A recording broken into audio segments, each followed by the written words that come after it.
بسم اللہ الرحمن الرحیم۔ حضرت نوح علیہ السلام کی کشتی کا دوسرا حصہ سماعت فرمائیں۔ پہلے حصے میں آپ نے سنا کہ جب اپنے بیٹے کنعان کو آپ نے فرمایا کہ کشتی میں ساتھ میں آ جا ورنہ ہلاک ہو جائے گا، تو کنعان نے کہا کہ میں کسی پہاڑ پر چڑھ جاؤں گا اور وہ پہاڑ مجھے سیلاب سے بچا لے گا۔ تو نوح علیہ السلام نے فرمایا کہ کوئی بچانے والا نہیں آج کے دن سے اللہ کے سوا مگر جس پر وہ رحم کرے اور وہ مومن ہو۔ وہ ماہ رجب کی کوئی تاریخ تھی کہ پانی ابلنا شروع ہوا تھا۔ ترجمہ ہے، پھر ہم نے کھول دیے دہانے پانی کے ریلے سے اور بہا دیے زمین سے چشمے، پھر مل گیا پانی ایک کام پر جو ٹھہرا، آسمان سے گرم پانی برسا اور زمین سے سرد ابلا، یہاں تک کہ پہاڑوں کے اوپر 40 گز پانی بلند ہوا تھا۔ جس پہاڑ پر حضرت نوح علیہ السلام کا بیٹا تھا اس پر بھی پانی جا پہنچا۔ یہ کیفیت دیکھ کر حضرت نوح علیہ السلام کو شفقت پدری دل میں اوت آئی کہ وہ کچھ دیر میں مارا جائے گا۔ تب آپ نے اپنا منہ آسمان کی طرف کیا اور اللہ پاک سے درخواست کی کہ اے میرے رب، تو نے وعدہ کیا تھا کہ اہل بیت ہلاک اور غرق نہ ہوں گے، اب میرا بیٹا کنعان مارا جاتا ہے۔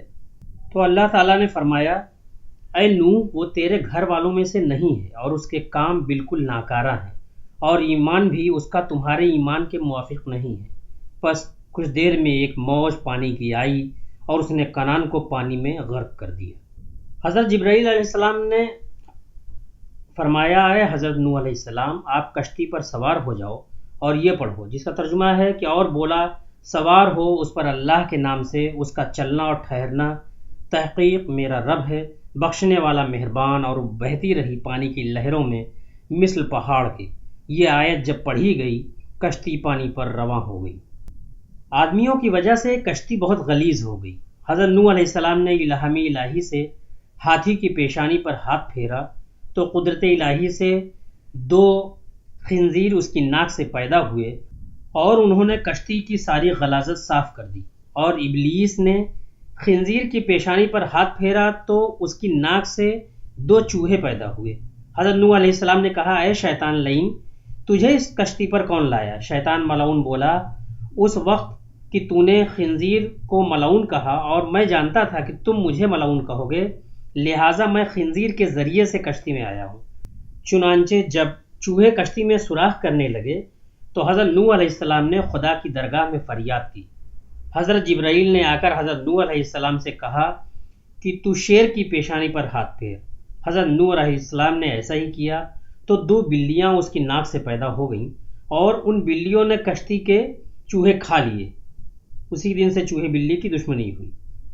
حضرت نوح علیہ السلام ماہ رجب کی دوسری تاریخ سے عشر محرم الحرام تک تقریباً 6 ماہ 8 دن تک کشتی پر ہی رہے۔ اس کے بعد جناب باری سے ندا آئی۔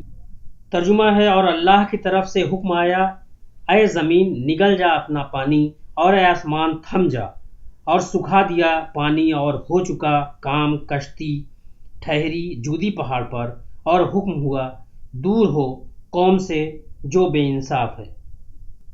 یعنی 40 دن برابر آسمان سے پانی برستا رہا اور زمین سے ہر وقت ابلتا رہا۔ پھر 6 مہینے بعد پہاڑوں کے سر کھلے اور کشتی ٹھہری ہوئی تھی جودی پہاڑ پر، اور یہ پہاڑ ملک شام یعنی سیریا میں ہے۔ پھر جب بارش موقوف ہوئی اور زمین خشک ہوئی اور جب پانی خشک ہو رہا تھا تو کشتی نوح اس دن زمین حجاز میں تقریباً 70 مرتبہ بیت اللہ کا طواف کر کے ملک شام کی طرف نکل گئی اور جودی پہاڑ پر ساکن ہو گئی۔ پھر اس کے بعد جہاں کہیں پہاڑ تھے وہ سب دکھائی دینے لگے۔ حضرت نوح علیہ السلام نے کسی پرندے کو زمین پر بھیجا کہ وہ خبر لائے کہ زمین پر کس قدر پانی ہے۔ وہ پرندہ زمین پر گیا اور دانہ چگنے میں مشغول ہو گیا اور واپس نہ لوٹا۔ اس وجہ سے اللہ تعالیٰ نے اسے اڑنے سے معذور کر دیا۔ پھر اس کے بعد حضرت نوح علیہ السلام نے کبوتر کو بھیجا، وہ زمین پر جا بیٹھا اور کچھ سرخی تراشے پاؤں سے لگا کر کشتی پر آیا۔ تب حضرت نوح علیہ السلام نے کبوتر کے حال پر دعا فرمائی کہ پوری مخلوق اس کو پیار سے دیکھے۔ اسی وقت حضرت جبرائیل نازل ہوئے اور انہوں نے پانی کی 7 راہیں بنا دیں اور 7 دریا روئے زمین پر جاری کر دیے۔ تب سارا پانی جو زمین میں تھا وہ دریاؤں میں جا گرا، اور جو تھوڑا بہت رہ گیا تھا وہ خشک ہو گیا، اور حضرت نوح علیہ السلام نے کشتی سے باہر نکل کر ایک جانور کو زمین پر بھیجا، وہ زمین پر گیا اور پانی نہ ہونے کی وجہ سے نہ ٹھہر سکا، پھر واپس آ گیا۔ تب حضرت نوح علیہ السلام نے دعا فرمائی اور اپنی قوم کو کشتی سے اتار لیا۔ اللہ تعالیٰ کا حکم ہوا کہ اے نوح، کشتی میں جتنی قسم کی بیج اور جڑیں ہیں وہ سب زمین پر بو دے۔ چنانچہ حضرت نوح علیہ السلام کو تمام بیج اور جڑیں مل گئیں، لیکن انگور کی جڑ نہ ملی۔ تب جناب باری میں عرض کی، جواب آیا کہ اسے ابلیس لعنتی نے چرا لیا ہے۔ پھر حضرت نوح علیہ السلام نے اس کو کہا کہ تو نے وہ جڑ چرائی ہے، مجھے لا کر دو۔ اس نے انکار کیا تو حضرت نوح علیہ السلام نے فرمایا، مجھے اللہ تعالیٰ نے خبر دی ہے کہ تو نے ہی اس کو چرایا ہے۔ تب شیطان نے کہا، میں لا دوں گا، اور جب لایا تو یہ شرط بھی رکھی کہ جب تم اس کو بو دو گے تو اس کی جڑ میں ایک بار تم پانی ڈالو گے اور 3 بار ہم پانی دیں گے۔ حضرت نوح علیہ السلام نے قبول کر لیا۔ چنانچہ حضرت نوح علیہ السلام نے اس کی جڑ میں 1 دفعہ پانی دیا، اور شیطان لعین نے 3 دفعہ لومڑی، شیر اور سور کو مار کر ان کا خون جڑ میں دیا۔ یہی وجہ ہے کہ انگور میں جو شیرنی ہے وہ حضرت نوح علیہ السلام کے پانی دینے کی وجہ سے ہے، اور اس سے جو شراب بنتی ہے وہ ابلیس لعین کے پانی دینے کی وجہ سے ہے۔ ابلیس نے کہا، اے شیخ الانبیاء، تیرا احسان مجھ پر بہت ہے، مجھ سے تو کچھ مانگ لے۔ حضرت نوح علیہ السلام نے فرمایا، اے ملعون، تو ہمارے کس گناہ سے خوش ہوا ہے؟ بولا، تو نے گناہ نہیں کیا، تو نے تو ہزاروں کافروں کو خدا کی درگاہ میں دعا کر کے ہلاک کروا دیا، وہ سب دوزخ میں ہمیشہ میرے ساتھ رہیں گے۔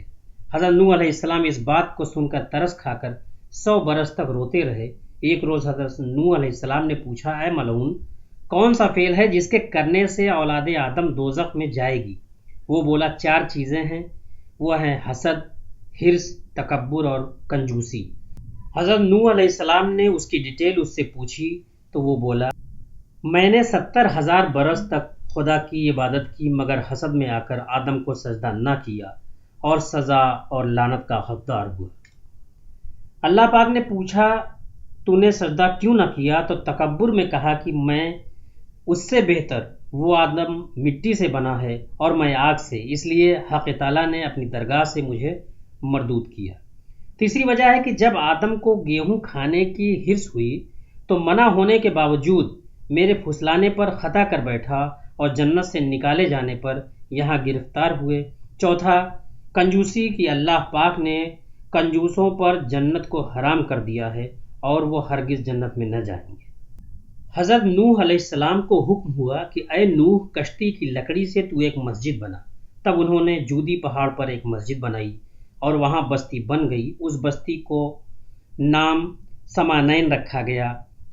80 آدمی مومن اور مومنہ حضرت نوح علیہ السلام کے ساتھ وہاں رہتے تھے، اور اس کے چند روز کے بعد حضرت نوح علیہ السلام نے وفات پائی۔ روایت ہے کہ حضرت نوح علیہ السلام کی عمر 1400 برس تھی، دوسری روایت ہے کہ 1020 برس تھی، اور تیسری روایت ہے کہ 1000 برس تھی، ایک اور روایت ہے کہ 950 برس تھی، اور غالباً یہی صحیح ہے۔ حضرت نوح علیہ السلام کی اولاد میں سے سام، حام اور یافس باقی رہے، اور پوری مخلوقات ان کی نسل سے ہیں۔ اہل عرب و عجم سام کی اولاد ہیں، اہل حبش حام کی اولاد سے ہیں، اور اہل ترکستان یافس کی اولاد سے ہیں۔